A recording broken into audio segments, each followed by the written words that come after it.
No dia 18 de junho de 2023, um submarino operado pela empresa OceanGate Expeditions iniciou uma viagem com 5 tripulantes. Amy Harding, bilionário britânico. Shahzada Davood, empresário paquistanês e seu filho Suleiman Davood. Paul Henry Nargeolet, ex-comandante da Marinha Francesa e principal especialista no naufrágio do Titanic. O francês fez parte, em 1987, da primeira expedição para recuperar objetos do Titanic. Stockton Rache, diretor executivo da OceanGate e piloto do submarino.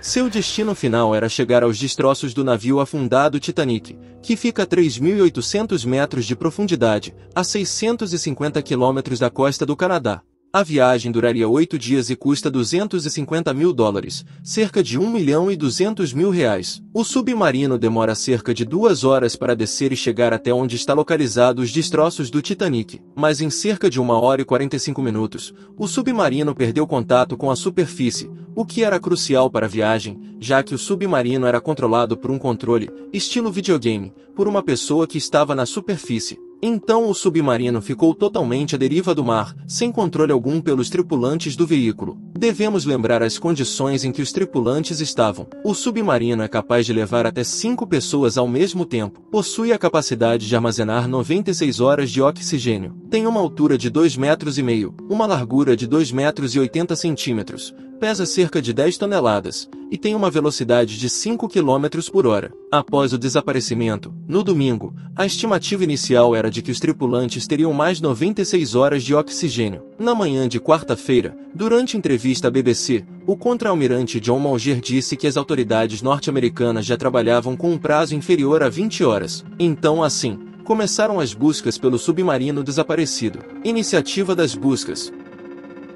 Os Estados Unidos, Canadá e França reuniram todas as forças e materiais disponíveis para a busca. Em uma corrida contra o relógio, equipes de resgate continuam na busca do submarino que desapareceu durante a expedição aos destroços do Titanic, no profundo Atlântico Norte, no domingo. A operação, no entanto, enfrenta desafios logísticos que vão além dos pouco menos de 2 dias de oxigênio disponível para os 5 passageiros a bordo da embarcação, como a capacidade dos equipamentos de resgate, a visibilidade no fundo do oceano e a área total de busca, que equivale a 2 vezes a região metropolitana do Rio de Janeiro. O capitão Jamie Frederick, da Guarda Costeira Americana, afirmou em coletiva de imprensa que a busca pela embarcação desaparecida é muito complexa e que as equipes estão trabalhando sem parar. Até o momento nada foi encontrado, mas algo chamou a atenção de todos que faziam as buscas. A esperança é a última que morre.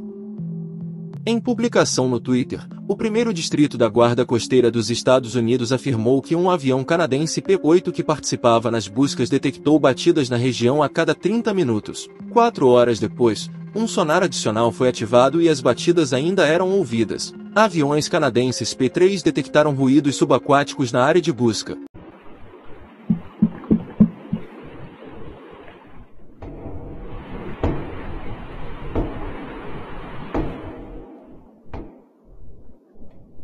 Como resultado, as operações de um ROV, sigla em inglês para veículo operado de maneira remota, foram realocadas na tentativa de explorar a origem dos ruídos. As buscas com o ROV não apresentaram resultados até o momento, mas continuam, acrescentou a Divisão Marítima Militar. Além das batidas, sinais acústicos adicionais foram ouvidos que ajudarão a direcionar os recursos de superfície, enquanto persiste a esperança de encontrar sobreviventes, informou a CNN, que teve acesso a um documento interno do governo americano. O anúncio da detecção de ruídos foi o sinal mais esperançoso da possibilidade de resgate das 5 pessoas a bordo do submersível Titã. Barcos e aviões dirigem-se ao local para reforçar a grande operação de busca das guardas costeiras dos Estados Unidos e do Canadá. O Pentágono anunciou o envio de um terceiro avião C-133C-17, enquanto um robô submarino, enviado pelo Instituto Oceanográfico Francês, será incorporado às buscas durante a quarta-feira, dia 21. O tempo se esgotou.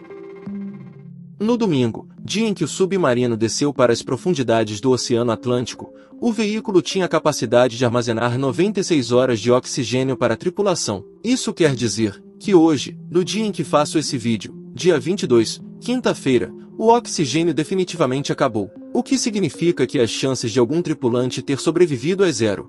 Riscos e avisos.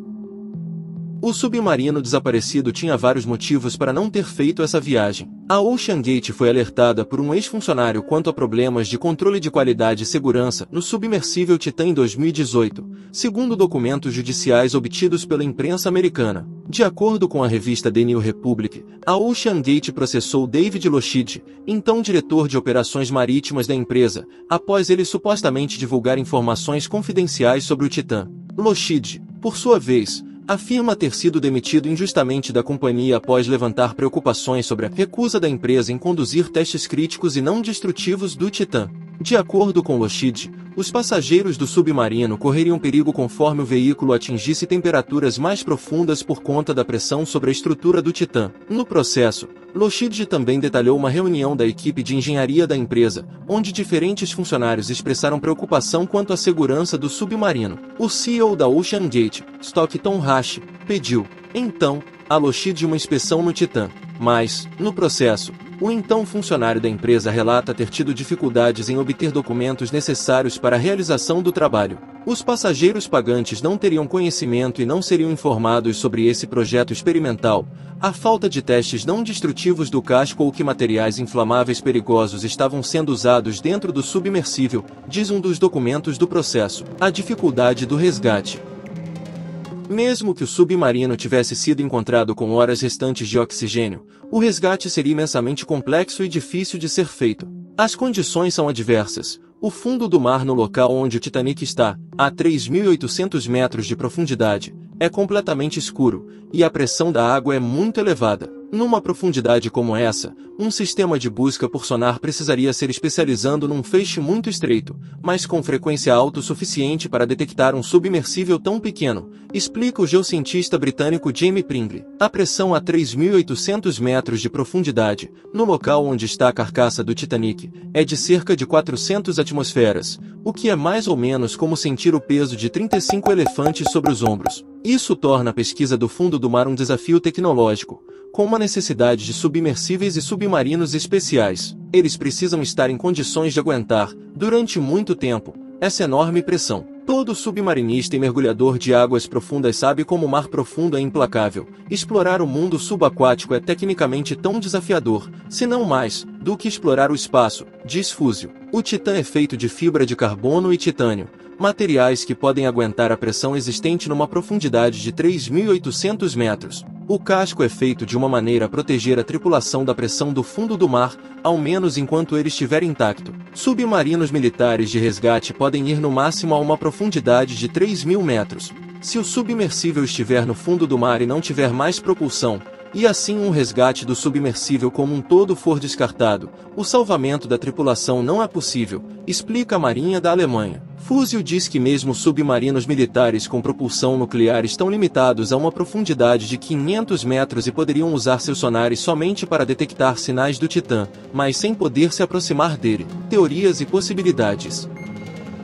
No caso do Titã, há duas possibilidades: ele ter retornado à superfície e estar à deriva ou ele estar nas profundezas do mar. Se o submersível, ao contrário do esperado, tiver voltado à superfície e não estiver sendo localizado devido à sua reduzida borda livre e à altura da parte não submersa, as chances de ser encontrado são reais, diz a Marinha Alemã ADW. Porém, num caso como esse, um sinal de emergência teria sido enviado. Se o veículo, porém, estiver no fundo do mar, fica muito mais difícil encontrá-lo e resgatá-lo. O fundo do mar é muito acidentado, a plataforma continental cai abruptamente e as correntes marinhas são fortes.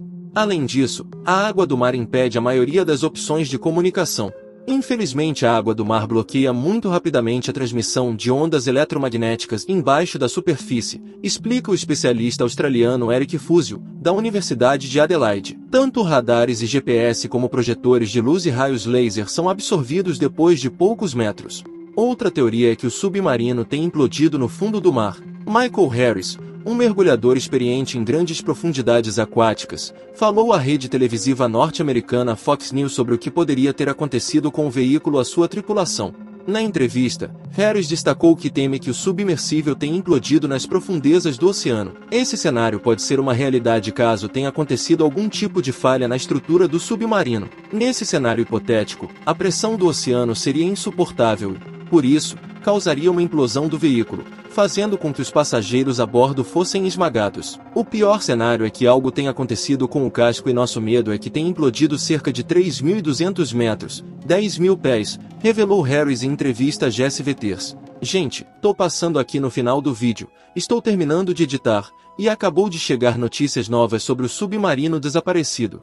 Alguns destroços foram achados perto do Titanic, e foi comprovado que pertence ao submarino desaparecido da Ocean Gate. O que de fato aconteceu, foi que o submarino afundou e não aguentou a pressão, e acabou implodindo, assim matando todos em milissegundos.